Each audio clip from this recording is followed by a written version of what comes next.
not working yet. It just starts to work. It's working. Good morning, everyone. Welcome to Friday Live with OHbaby. I am speaking with Anna Hansen this morning, the OHbaby nutritionist. Hello, Anna. Hello. How are you? Good. It's great to have Anna on our couch this morning. And we've been doing this for a few weeks now. Basically, you can chat with us. You can ask Anna a question by just typing in underneath where you see the video playing. The questions will pop up here on my iPad. And we can chat with the people live. It's very exciting. Here we are. Look, you can see us. Beautiful. It's so fun. And it's just a great way that you can chat with some of our experts that we have here at ohbaby.co.nz. So thank you for joining us this morning, Anna. Pleasure. Let me tell you something about Anna that I love. I love lots of things about Anna, but in particular, she is our nutritionist and she writes articles for us about good nutrition. She writes us recipes that we publish in the magazine. I'll be sharing some links later on this afternoon so you can see some of the stuff we've published before. But Anna is practical. I love it. You're wise and practical. She's got 3 kids of her own, and you've just got good, practical, achievable ideas, and I love that. So thanks, Anna. Thank you. And basically, you can ask us questions, and we will ask Anna about them. But I was just wondering, Anna, how do you think we lay a foundation? Because it's about foundations with these preschool years. Yeah. Laying good foundations. How do we lay good foundations so that our kids can make healthy nutrition choices for themselves? That's the ideal, isn't it? That they make good choices for themselves. Yeah, that's true. If we're giving them good food that's nourishing them in the early years, then that just becomes normal. Yeah. So the main thing is so what we're doing 80% of the time is more important than what we do at parties. Yes. So if our fridge and our cupboards have got the food that's actually going to nourish their little bodies, then we're doing well. Yeah. So that 80-20 rule, which we actually talked about last week with Dorothy, in terms of creating good sleep routines for our children. 80% of the time you're aiming for good choices. Yeah. There is flexibility there, so we can't be perfect. Yeah. We don't need to worry about being perfect. We've got a 20% grace period, which is nice. I'll take that. So it's true. So 80% of the time, good choices, good nutrition gives you that flexibility to go to a party and not panic. And I think one thing is if we're looking after ourselves as well. Yeah. So kids watch what we do. Yeah. So even when we're not aware of it, they notice. They notice if we're not having breakfast or and they notice what we eat. Yes. So and they end up, like this research shows that they end up replicating what we do as adults. Yeah. Without us even saying anything. Yeah. So if we can be putting good food into our bodies and choosing good food for ourselves as well, they'll follow suit a lot of the time. Yeah. And the main thing is balance. Yeah. So there's loads of bad diets and there's loads of information out there. It's information overload. Yeah. But the main thing is if you think of a plate. Yeah. I should have bought a plate. Well, we all know so what a plate if we've got a round plate, So we've got a round plate and half of it, so for a mealtime, if half of it's veggies. Yeah. And a quarter of it is protein foods. Yeah. So and it doesn't have to be red meat. So you've got chicken and fish and lentils and beans and eggs, things like that. And then a quarter of it is whole grains. So, so if we're choosing carbs that are not white, so brown rice and quinoa, even whole grain breads and buckwheat, there's loads of whole grains that we can be putting into our bodies as well. Yeah. So, and if the kids' plate looks similar to that as well, then we're doing well. Yeah. So that's good. The plate. So 50% vegetables, plants. Yes. Plants. Plant foods, plant-based foods. And fruit. And fruit. And yeah. veggies. And then remind me again the percentage for protein. I forgot. About a quarter. Quarter protein. Quarter protein and quarter whole grains. Yeah. 50, 25, 25. And one idea for kids, for me getting veggies into my kids, my sister actually taught me this. So she would give her kids carrot, capsicum, celery, cucumber, all of the veggie sticks, often in front of TV before dinner. Right. And they'd eat it all. What a good idea. So fresh veggies, raw veggies, kids love raw veggies. Before dinner in front of TV or whatever they're doing. They're getting a good couple of serves of veggies before they start dinner. And then if dinner turns to custard, you've had your veggies. Yeah. So because often they'll look at the plate. Yeah. And maybe they'll leave the veggies till last. Yeah. And then they'll be too full. Yeah. But if the veggies will be cold and slimy and no. So that's a good tip to getting another serve or two of veggies into kids as well. That's a great idea. Frozen peas. That's a secret. Frozen peas to success because they eat them frozen. They prefer them frozen. So that kind of carnage half hour before dinner, they're just going crazy eating food. I've been known to give them a small bowl of frozen peas. And they love it. Beautiful. Yeah, I think Anna taught me that. So we're chatting with Anna Hansen, the OHbaby nutritionist. Feel free to ask Anna a question about anything related to kids and food or family nutrition. And you can just ask the question in the comments section below the video. We'd love to hear from you. You talk about kids watching what you do. So how does the day start in your house then? Breakfast is important. Well, what does breakfast look like? Well, what does breakfast look like? At the Hansen house. On a good day. On a good day, yeah. Let's aim high. Set the bar high. No.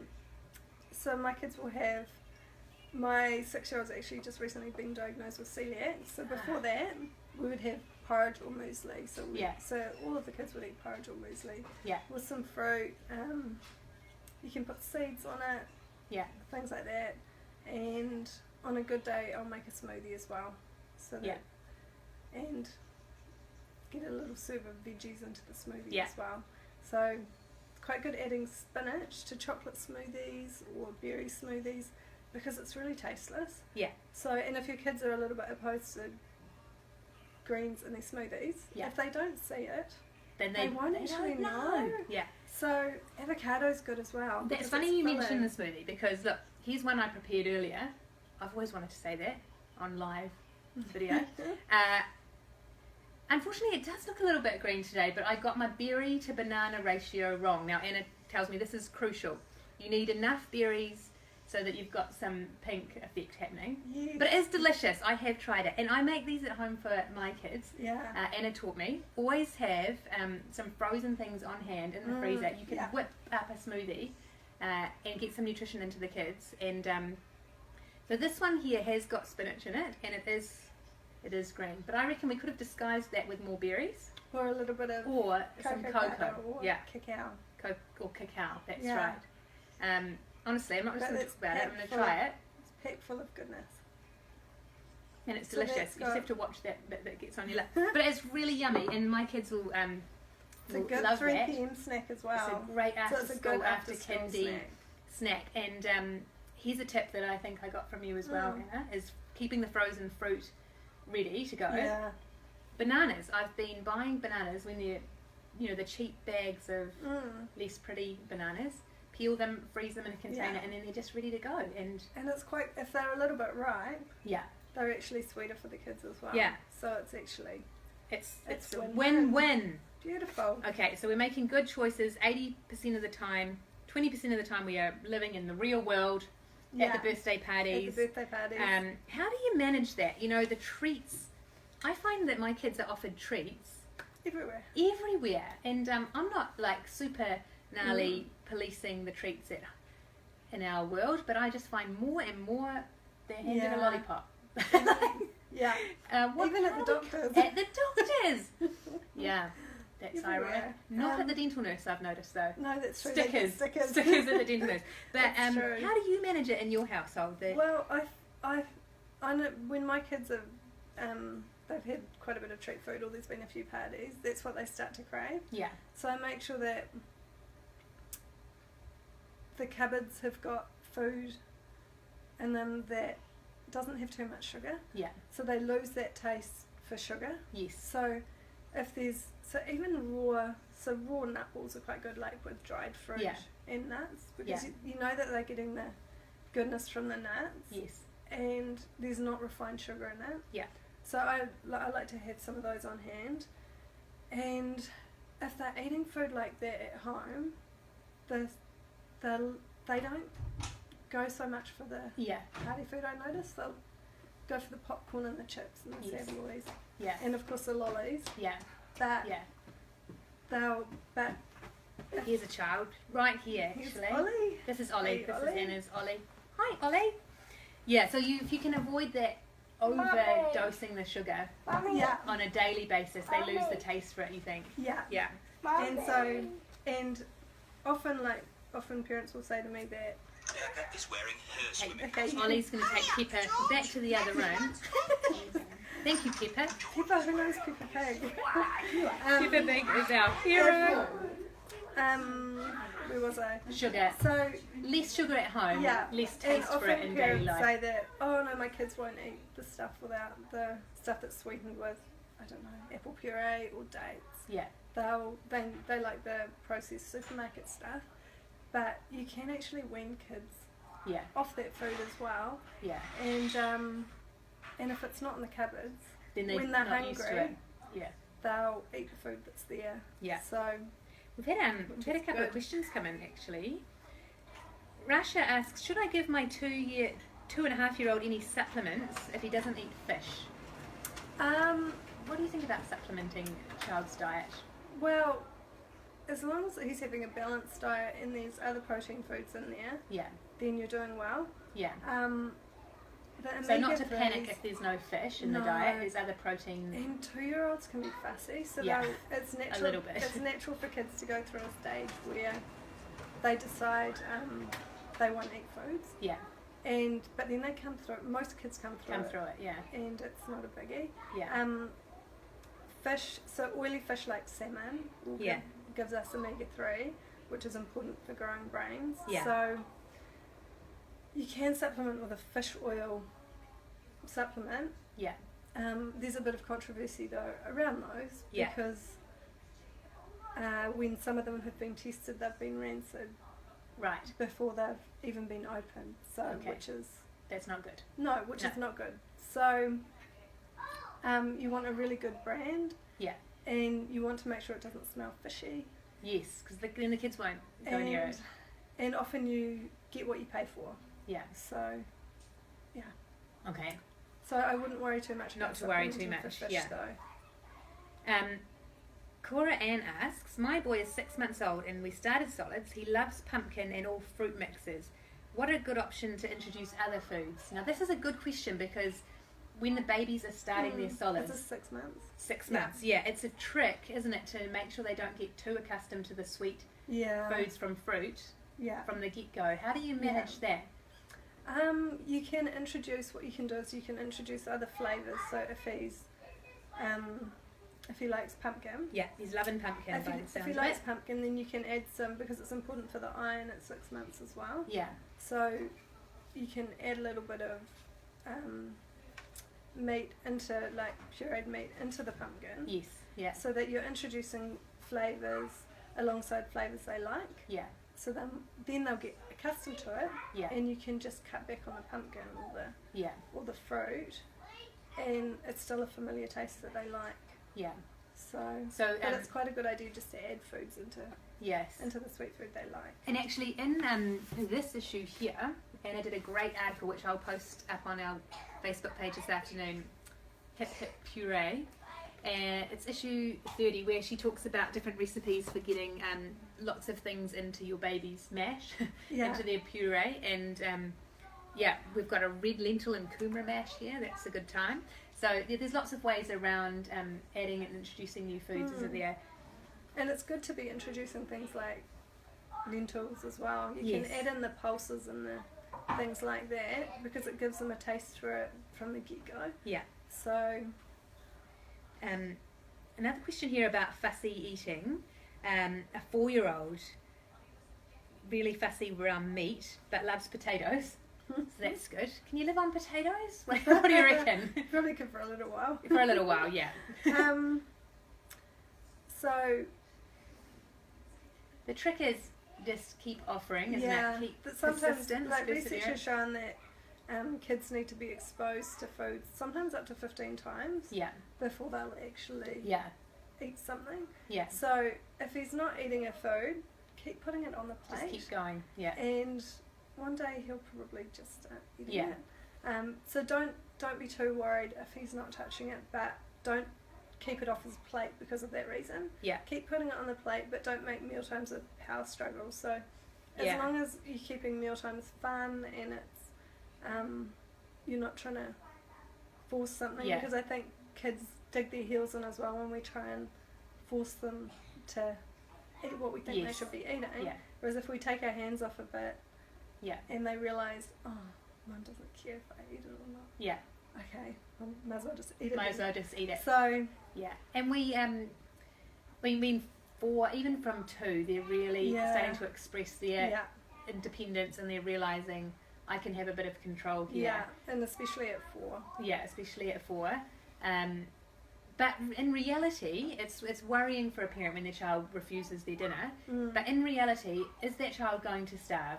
No. They're pretty smart, aren't they? If they're hungry, they will, you hope, eat. And often kids snack quite a lot during the day, so they're not even hungry at dinner time. So one good idea is to give them the foods that you're worried they're not getting at lunchtime or as snacks. And or when they're hungry. Because he's possibly hungry middle of the afternoon. So you could try leftover dinners at lunchtime, mid-afternoon. And don't worry too much if they're not eating dinner. Because they will be getting enough calories. That's a good point. Around the this issue of fussy eating, someone is worried that their child wouldn't be getting enough protein. So they love vegetables and fruit. What are some tips? And this is common. I mean, I've experienced it with my kids as well. Getting enough protein into them. Protein. So it's good to have a little bit of protein in each meal. So yogurt and milk, so dairy is protein. So cheese. Which sometimes we don't realise. Cheese. Hummus is a good one. If you can do hummus with crackers. Cheese on crackers. Boiled eggs. Sometimes kids will eat boiled eggs as a snack. That's a great idea. Baked beans. So even open a tin of baked beans and give them half a bowl of cold baked beans. They might eat that. So cold baked beans, I know that doesn't sound appealing to the adult palate. No. But the kids love them. The kids love it. Yeah. So bizarre. So, but there's good protein in baked beans. Who yes. knew? Yeah. Brilliant. And leftover chicken. Cold chicken. Cold chicken. Even doing some toasted sandwiches or something like that with a little bit of hidden chicken or ham if they're not so keen on it. Good. Mince is something that kids love as well. It's a good fallback. The old really mince. Is. Kids and you love it. Add lots of veggies to it as well, and as long as it's got good flavour. So kids versatile. Tend to love it. Here's another question about a 2-year-old who is fussy. Used to love vegetables, now won't eat them. Won't really eat meat anymore, but loves sausages, saveloys, rice risotto with bits of chicken. That's a good tip, putting bits of chicken into rice or pasta dishes. If I let him, he'd eat peanut butter on toast for dinner every night. He loves fruit. I got him to eat some pumpkin bread the other day, but really hard to get him to eat meat or vegetables at lunch. Again, it's that stage of fussiness. How do we approach it without really just creating a battlefield every meal time? It sounds also like he's eating quite a range of foods. Which is a good sign. So so I'd focus on what he does like. And peanut butter on toast. That's not a bad option. No. There's protein in the peanut butter. Yeah, there's protein in peanut butter. So you've got some other options as well. Actually, in your next article, in our next issue, I think you talked about almond butter. And if kids are introduced to things like almond butter, cashew butter early on, it's normal. It becomes normal. So whereas if they're introduced to it later, it takes it'll take a bit of getting used to. But almond butter's a great one as well. So there's lots of protein in almond butter. Is it nutritionally better than peanut butter, do you think? Well, I think almonds are just full of good stuff. So they're full of vitamins and minerals. And, look out for Anna's next article in our spring issue on sale mid-September, where I asked her for 10 foods that kids should eat every day.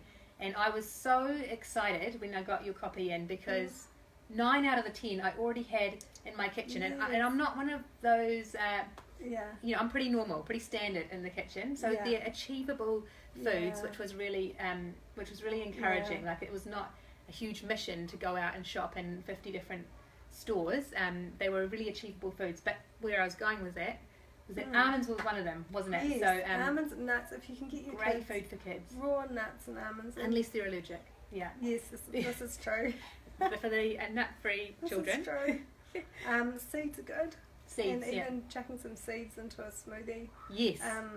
This smoothie that I prepared earlier, there's LSA in it, which is a great... Yeah. Or there's almonds in there, isn't there? But, but it's interesting because now they're doing, we've got all the superfoods in powder form. Yeah. They're now doing beetroot. Yes, beetroot and carrot in powder form. Yeah. Because of the superfood properties in it. Yeah. So...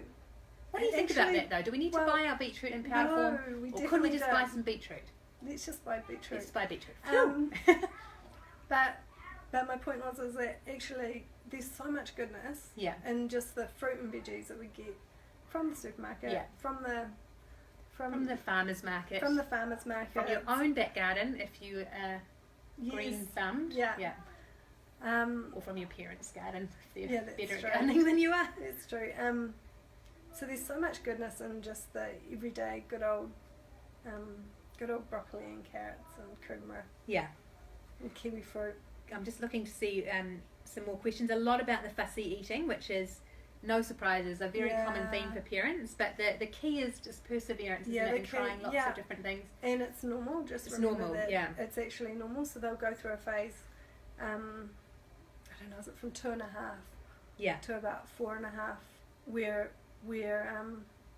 it's normal for them to decide they might have eaten broccoli for the first, 18 months of their eating life, and then suddenly it's disgusting to them. Yeah. But they'll come through it. Yeah. The majority of kids come through it.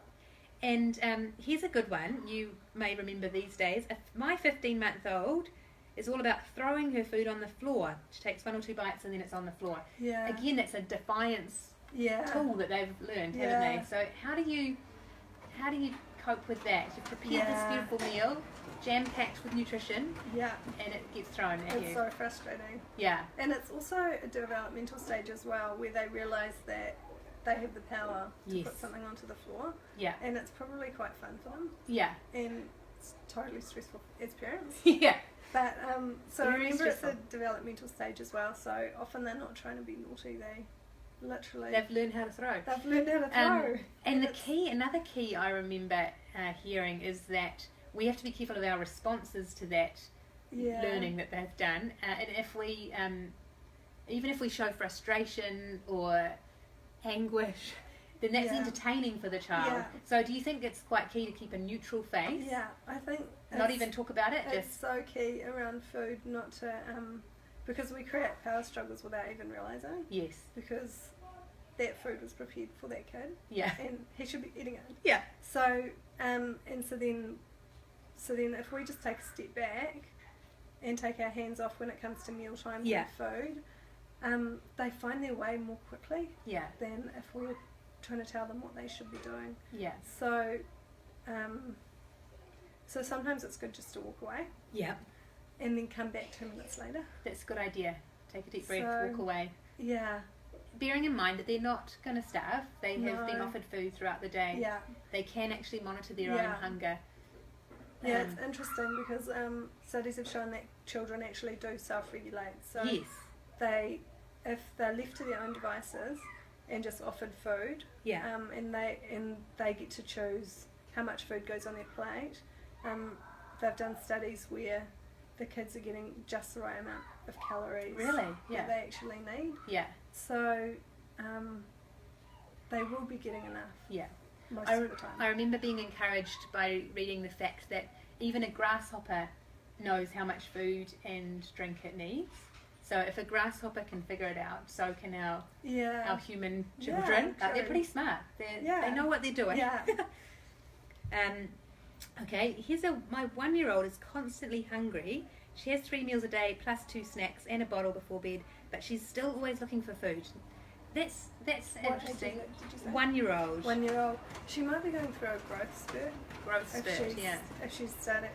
If it's a new thing, and if she's hungry, just go with it. Because you might find in a couple of months her appetite will decrease again. Yeah. So often kids will be eating everything. And you're thinking, oh my goodness, this child. And then suddenly they're not eating anything at all. And you think, oh my goodness, they need more food. But it's regulating to their growth spurts. Yeah. So that's a good question because some parents find that their children are just always asking for food. If your children are always they're having a hungry phase and they're always asking, do you always provide, or do you say no? We've had breakfast, morning tea, lunch, dinner. Yeah, I tend to give them food if they're hungry. Okay, so if they're hungry, I'll give them more. Yeah. And if it's genuine hunger. Yeah. So, and I'll make these snacks bigger. Yeah. And add more protein foods in as well, because protein foods and foods that have got fat in them will cause them to feel fuller for longer as well. Yes. So whereas carbs your body will process carbohydrates more quickly. Yeah. So you will feel more hungry. Yeah. Sooner. So whereas add some protein. Yeah. And fats like avocado's good, nuts and seeds, because they're getting a good fat. Yeah. But that's sometimes a good tip as well. Yes. So that's tricky, isn't it? Because we're busy, we're running around, the kids are always hungry. It is tempting to reach for the quicker, the biscuit or the piece of toast, or but it's sort of key to have the food around and on board. Yeah. That is going to sort of fill them up, and which takes a bit of organisation. Yeah. You've got a hi from Sicily. Isn't that nice? Hi, Giovanni. No. We're all around the world right now. We've probably got time for just one more question before we sign off Friday Live for today. So we'll just see what's happening here on the Facebook page. But I've also got some questions here as well. Let's just talk quickly before we sign off for today, because this is quite key for families. Have you got any advice around simple routines that encourage healthy eating in a family dynamic? I think eating together at dinner time is good, because it brings the family together and it creates positive memories around food as well. Yes. So, and it's quite interesting that if you have positive memories around food that's nourishing, that's the food as adults will associate with positive memories with subconsciously, so we won't even be aware we're doing it. So quite often the reason that people like sweet foods or when they'll reach for sweet food when you're depressed is because there's an association. There's an association as a kid. Interesting. Of party food, fun times. So it's subconscious, and sometimes you don't even realise that that's happening. So if we can create positive memories around nourishing food, it sets our children up. Yeah. Going into adulthood as well. It's interesting. Yeah, that's great advice. Thank you for joining us today, Anna. We're going to have to get you back another time because we always run out of time and people have lots more questions. But can I just remind you all, you can go to ohbaby.co.nz/ask-our-experts and you will find Anna there, and you can ask her a nutrition question relating to your family, your child. I'm going to post some links this afternoon as well of some material that Anna has prepared and written before for us. You can also find Anna on Facebook. Anna Hansen Love Food is Anna's page, where she posts all sorts of interesting things as well. Thank you again for joining us today, Anna, and thank you all for coming and finding us on Facebook Live. Have a great rest of your day, and we'll see you next time. See ya.